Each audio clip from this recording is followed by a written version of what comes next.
Esta obra de teatro experimental relata la historia de 4 presos que terminaron en la misma celda por motivos diferentes. La casera asesina afirma estar allí por unos críticos de teatro, Ramírez por un matrimonio fallido que desembocó en el asesinato del consejero matrimonial, el Mesías por curar a uno de los amigos de Nito, y el joven detenido por las autoridades que le atribuyen la desaparición de un grupo de jóvenes por haberlo presenciado y denunciado. Cotidianos Buenos Muchachos en México narra de manera irónica la forma en la que se desenvuelven los distintos roles sociales en el país, invitando al espectador a realizar una autocrítica de su papel dentro de la sociedad. Analicemos esta obra junto a la maestra Ana Yarida Alarcón Márquez y Rodrigo Guerrero, muy al estilo de Cultura al Derecho.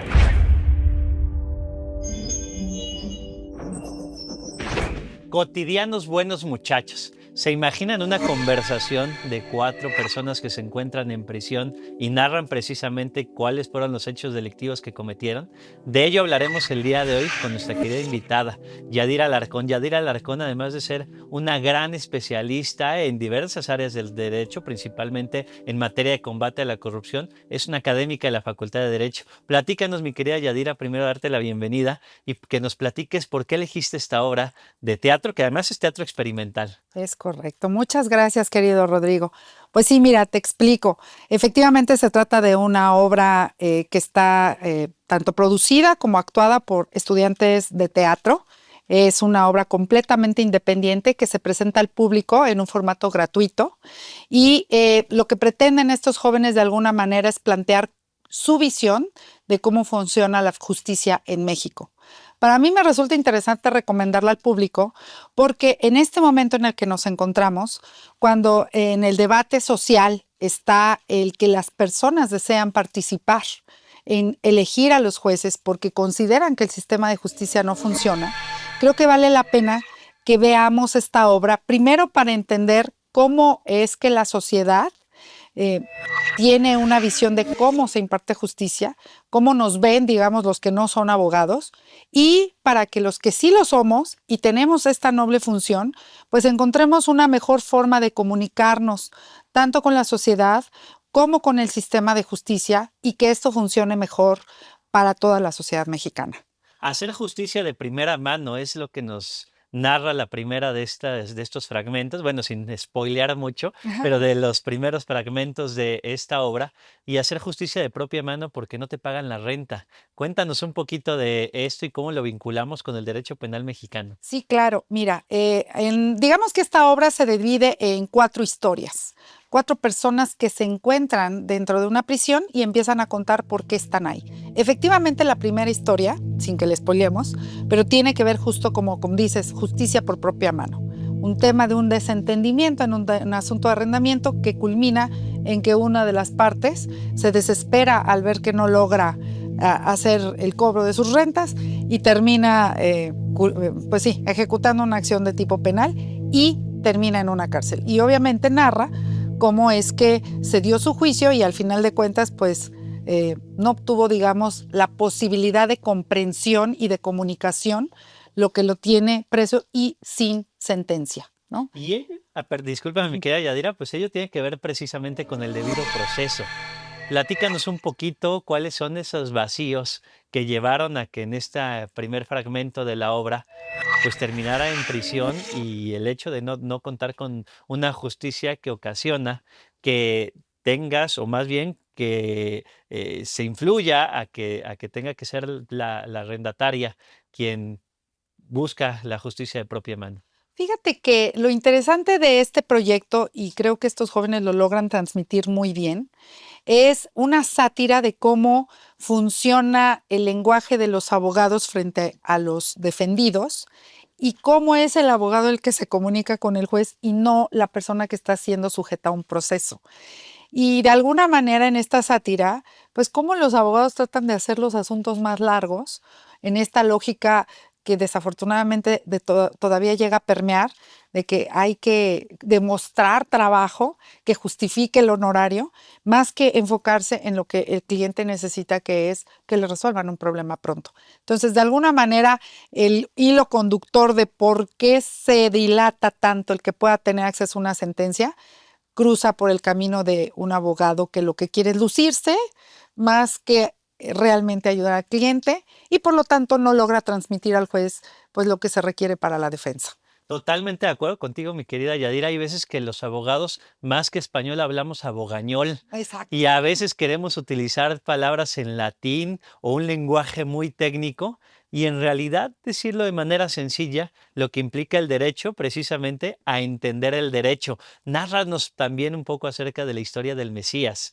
Sí, mira, te cuento, porque en la segunda y tercera parte de la historia, eh, tiene que ver con la intervención de la iglesia. Y de alguna manera como las personas cuando no encuentran una salida se acercan con alguien que también consideran autoridad para resolver sus conflictos, que tiene que ver con una institución como la iglesia. Y al final de cuentas resulta que en la iglesia tampoco encuentran la comprensión, sino incluso pues algún tipo como hasta de traición a sus verdaderas intenciones y que finalmente también los conduce a llegar a una cárcel. Entonces, esta parte creo que también es interesante. Y en la tercera parte, que es donde interviene esta persona o figura que consideran el Mesías, como tiene un diálogo con alguien que fue un personaje relevante en algún otro momento de la historia de nuestro país, que le hace que haga una especie de reflexión de cuál fue su función al frente de lo que fue la presidencia de este país y cómo esta persona estaba más preocupada, digamos, por la pose, por la imagen, por el copete, ¿no?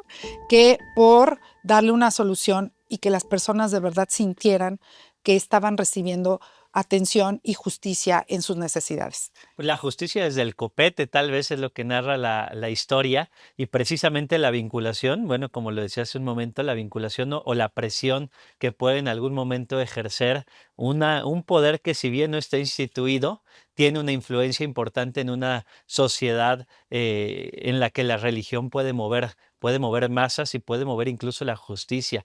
Y Ramírez, platícanos un poquito precisamente de Ramírez, mi querida Yadira. Sí, pues mira, justo en esta historia, Ramírez es un colaborador de aquel alto funcionario y se entrelaza con la cuarta historia. En la cuarta historia se hace un planteamiento que tiene que ver con alguien que fue testigo de cuando se llevó un comando armado a varios estudiantes. Y le toca circunstancialmente ver el hecho porque pues se encuentra haciendo sus necesidades en vía pública y trata de denunciarlo con pues los policías que de alguna manera estaban a su acceso, pero le es prácticamente imposible que atiendan lo que está queriendo denunciar. Hace nuevamente una sátira en cómo pues casi cada policía pide que se le comunique de diferente manera el mensaje y si no es o con ópera o con reggaetón, entonces no entiende lo que está queriendo comunicar el ciudadano y al final pues no hace nada por evitar lo que tiene que ver con el hecho denunciado, sino se enfocan en el momento en el que el denunciante tomó una falta administrativa y entonces al que se llevan detenido y pues al final la sensación de frustración y lo que yo quería que hicieran para evitar una tragedia, no lo hicieron, no me escucharon. Es un poco el contexto de toda esta obra. Precisamente el no ser escuchado muchas veces es lo que te lleva a actuar y actuar de propia mano. La política y el teatro sin duda se vinculan de manera histórica. Históricamente es a través del teatro, a través del arte, que se puede expresar una inconformidad política y de ello precisamente, o ello trata de abordar esta obra denominada Buenos Muchachos y en la que precisamente como lo platicabas hace un momento, al momento de querer denunciar todas las trabas que te puede empezar a poner todo el sistema. Y a manera de sátira decir, bueno, no te entendí ahora, cántamelo en reggaetón, no te entendí, ahora dímelo con ópera, no te entendí, ahora dímelo de esta manera, pero el sentir esa necesidad de poderlo expresar con unas palabras sencillas, lo que decíamos hace un momento, el no llevarlo a un lenguaje extremadamente técnico. ¿Cuáles serían los grandes retos que tiene hoy en día la justicia en México? Como lo decías al inicio del programa, en un contexto en el que pareciera un divorcio entre la justicia y la sociedad. Yo creo que el más importante es el poder transmitir a la sociedad qué hace cada instancia de gobierno, para poder entender qué es lo que le corresponde hacer a los policías y que los policías no necesariamente pertenecen al Poder Judicial, qué es lo que le toca hacer a la instancia investigadora y persecutora de delitos que tampoco pertenece al Poder Judicial. Hoy en México tenemos fiscalías autónomas que son las responsables de perseguir los delitos y no tienen nada que ver con los jueces, es una instancia intermedia, porque en México así se diseñó. Cuando en el siglo pasado, en el siglo XX, en el siglo XX, en los años 20, 1920, el sistema era distinto, no existía la instancia de fiscalía, los ciudadanos acudían efectivamente ante un juez, el juez efectivamente tenía una policía que por eso se llamó policía judicial y eran los que hacían la investigación, después eran los que procesaban y sentenciaban. Y se quedaron esas denominaciones. Entonces, en el consciente colectivo, la gente cree que la policía depende de los jueces, que los investigadores dependen de los jueces y por lo tanto sienten que esta parte de impunidad que vivimos de pronto en México, pues es culpa de los jueces. Y creo que yo lo que veo que es valioso y rescatable de esta historia y de esta obra de teatro es que podamos transmitirles, los que nos dedicamos al derecho, con la sociedad y como este tipo de programas, que somos instancias distintas y que el juez es el que se entera al final de todo lo sucedido, única y exclusivamente con la información que tanto policía como fiscalía le entregan para poder decidir si alguien es culpable o no. Y ahí es en donde yo creo que está el reto más importante, que la gente entienda qué le toca hacer a cada instancia de gobierno para entonces ver que, pues sí, qué bueno que nos permitan ahora participar de manera más activa en la conformación del Poder Judicial, pero quizá algunas otras instancias que tienen que ver con esta parte de procuración de justicia, valdría la pena que se ciudadanicen. Estamos hablando de Buenos Muchachos, una obra de teatro. Vamos a un pequeño corte y seguiremos con Yadira Alarcón, hablando del sistema de justicia penal.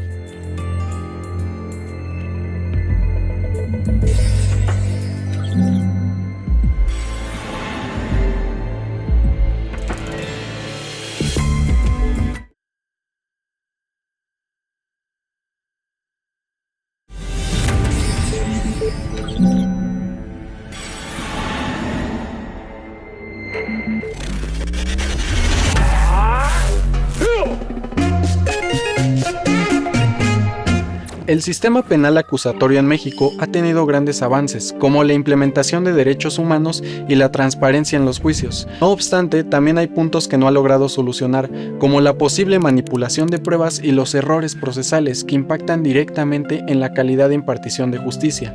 La principal consecuencia de estas ineficacias es la detención de personas inocentes, quienes estarán sometidas durante mucho tiempo a un proceso que puede implicar la privación de su libertad, y si bien pueden llegar a quedar absueltas, el daño que se provocó en el individuo puede traer consecuencias psicológicas graves como estrés postraumático, depresión, ansiedad, estigmatización social, problemas de confianza y de salud física. Es obligación del Estado velar por nuestro bienestar, pero ¿qué medidas debería implementar para subsanar estos errores? ¿Y qué podemos hacer nosotros como sociedad ante esta situación? Cuéntanos en nuestras redes sociales. Cotidianos Buenos Muchachos. El juicio es la siguiente etapa en esta gran obra de teatro que entremezcla la política, la justicia, el sistema más bien de justicia en México, de qué adolece, y a partir de una conversación que se da de 4 personas que se encuentran en prisión y que se encuentran en prisión por diferentes razones. Síguenos platicando, mi querida Yadira. ¿Cómo fue el juicio o cómo se vincula precisamente este juicio con el nuevo sistema de justicia penal mexicano, que ya ni tan nuevo es porque es del año 2008? Es correcto. Pues mira, fíjate que efectivamente el juicio es de tipo oral, en donde están de forma presencial frente al juez, pero nuevamente en esta parte del juicio hay otra sátira más. de cómo las autoridades reaccionan frente a, dependiendo de quién se trate el acusado. Como te comenté, se trataba de 4 historias, concretamente la del Mesías, era un diálogo entre quien estuvo a cargo de la presidencia y como la conciencia de lo que sucedió por la desaparición de los 43 estudiantes. Entonces, durante el juicio, pues digamos que esta persona con ese cargo de conciencia llega y dice, pues sí, Bueno, fue que mi culpa, casualmente eran ¿no? 43 Que estudiantes, casualmente ¿no? eran 43 estudiantes. Entonces llega al juicio ya muy con esta conciencia diciendo, pues sí, la verdad, yo la regué y con la sorpresa de que el juez dice, no, usted no tuvo ninguna responsabilidad, tranquilo, es más, váyase a su casa. No, pero ¿cómo? Aunque sea algo, ¿no? Una pequeña sentencia. No, usted váyase a su casa. En contraste con los otros 3 casos que en el momento en que quieren hablar en su defensa, no les permiten hacer ni siquiera uso de la palabra. O sea, no hay manera que ellos puedan tener un diálogo directo con el juzgador, en contraste al primer juicio. Y finalmente, la presencia de un abogado que con un lenguaje verdaderamente rebuscado y presentando, digamos que incluso pruebas que no venían al caso. Es más, incluso hacen una sátira de cómo ni siquiera sabe de qué se trata cada uno de los juicios. O sea, revuelve los casos en el momento de la defensa, porque ciertamente ha pasado algo. Como las audiencias se llevan a cabo de manera sucesiva, hay muchas ocasiones, y esto lo he platicado yo con algunos juzgadores que así me han confiado, digamos, qué les llega a pasar, que como a veces llegan a atender los que están ya en proceso oral hasta 6 u 8 audiencias al día y luego son muy prolongadas, pues entran frescos y muy claros en la primera, segunda, hasta la tercera audiencia. Dice, pero ya para la sexta, la octava, ya te hiciste bolas. Sí, usted me dijo. No, yo no le dije eso, señor juez. Sí, usted me ofreció esta prueba. No, oiga. Dice, entonces ahí necesitan al apuntador que les esté diciendo, no, esto era de la audiencia pasada, ¿no? Entonces, creo que en esta obra reflejan algo que a lo mejor nosotros como pues los que nos dedicamos al derecho no lo vemos o nos parece algo que no es tan grave, pero que frente a los ojos de las personas es algo gravísimo y tienen razón. O sea, que el abogado ni siquiera sepa exactamente cuál de los casos es el que está defendiendo, revuelva los hechos y luego entonces revuelva las pruebas, ¿no? Y que eso puede tener un efecto muy negativo pues en el justiciable. No, y que dependa de si se tomó una taza de café o no se tomó una taza de café para estar suficientemente fresco el propio operador jurídico, el propio juzgador, y no revuelva los casos, ¿no? Ello, pues, es uno de los grandes temas que se tienen hoy en día en materia de justicia. La transición que se llevó a cabo a raíz de la reforma del año 2008, cómo ha ido evolucionando y cuál sería el resultado de esta gran reforma. ¿Necesitamos una nueva reforma en materia de justicia penal, mi querida Yadira?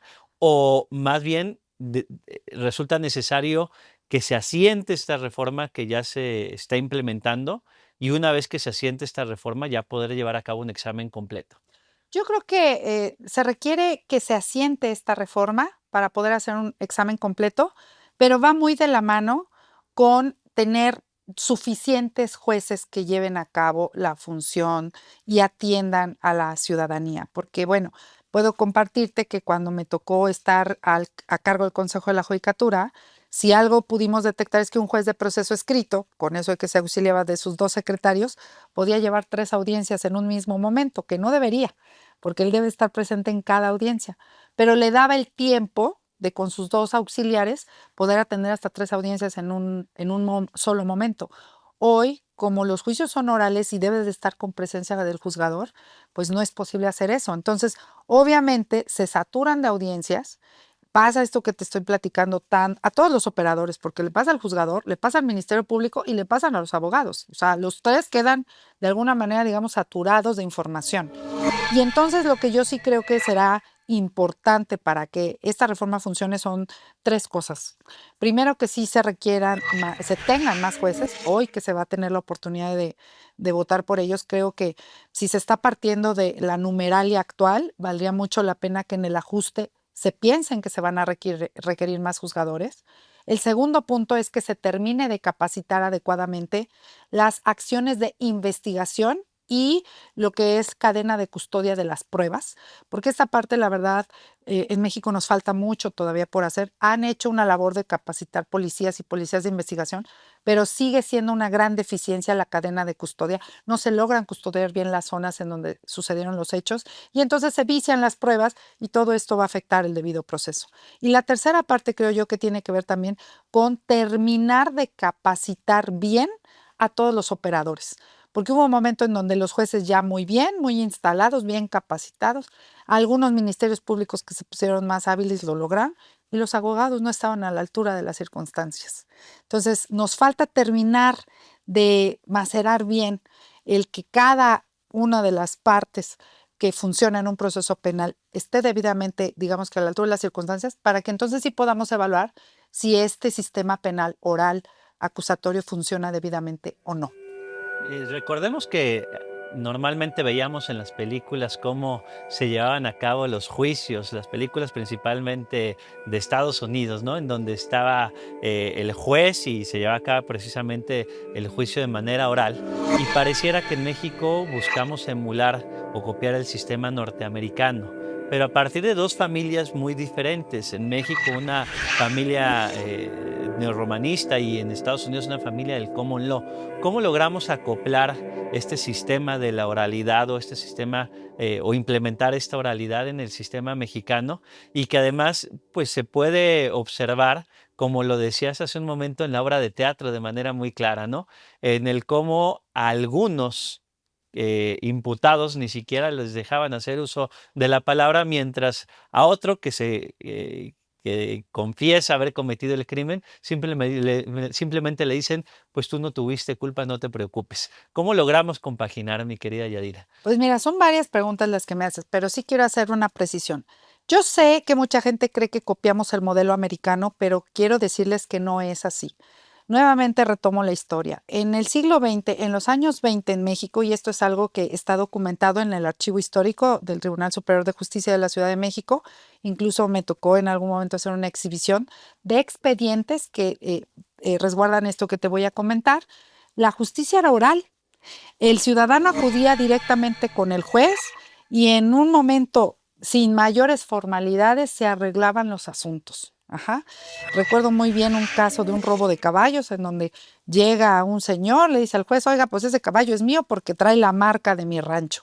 Y el otro alega, no, pues yo me lo encontré en el monte y pues como estaba libre y dice la ley que los que estén libres, pues si tú tomas un bien monstrenco, como podría ser un caballo, entonces es mío, ¿no? Y al final de cuentas el juez en ese momento sin mayor pericial resuelve, a ver señor, usted tiene como demostrar que esta es la huella de su rancho, sí, mire, aquí están mis papeles, a ver que traigan al caballo. Ah, pues sí, pues mire señor, sí, efectivamente, aunque se lo encontró en el monte, el caballo tiene dueño. Y en ese momento resolvía, ¿sale? Bueno, así funcionaba la justicia en 1920 en México. Después, más bien, copiamos los modos europeos y fue como nos trajimos la tradición escrita y esto se complicó.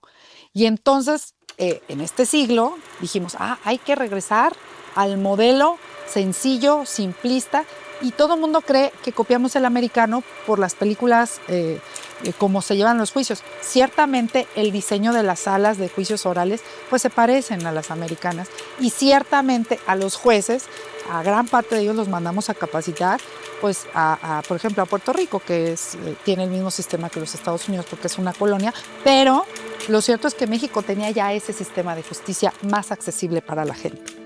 Muchas gracias, mi querida Yadira, muchas gracias por seguir este programa de Cultura al Derecho, en donde en este programa precisamente hablamos el día de hoy de cómo se vincula el teatro con la política, con la justicia y cómo a veces los abogados nos excedemos y terminamos avalando a Bogañol. El derecho a entender el derecho resulta fundamental. Muchas gracias por seguirnos.